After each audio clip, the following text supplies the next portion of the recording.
Hezbollah should not be in Lebanon's new government.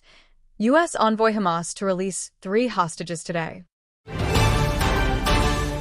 U.S. Deputy Middle East Envoy Morgan Ortagus said on Friday that Hezbollah's presence in Lebanon's new government is a red line for the United States, claiming that Hezbollah will not be represented in Lebanon's next government.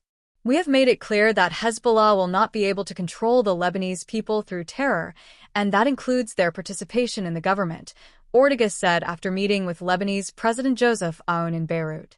He also said, "Israel has defeated Hezbollah, and we are grateful to our ally Israel." Ortagus noted that Hezbollah has been weakened by 2 months of all-out war with Israel after a year-long conflict. This is Ortagus' first official foreign trip since being appointed by the Trump administration. Efforts to form a new government in Lebanon are stalled. A new president and prime minister were nominated in January, but they have yet to form a government.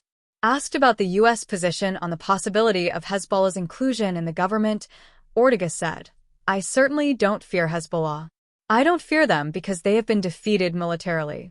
We have set clear red lines in America, and they will not be able to intimidate the Lebanese people with terrorist acts, and within that comes inclusion in the government. The end of Hezbollah's reign of terror in Lebanon and around the world has begun, and it is over." He added that the honest and competent people in this government will pave the way for the necessary reforms to end corruption, reduce Hezbollah's influence, and rebuild the country. Reaction from Hezbollah supporters. Lebanese President Aoun's media office said he discussed progress in forming a new government with Ortagus during his meeting. Negotiations to form a government are almost at their final stages, with the aim of forming an effective and integrated government that will meet the expectations of the Lebanese people, he said. Hezbollah supporters expressed anger after Ortagus' remarks, holding a protest outside Beirut's Rafik Hariri International Airport to protest her comments.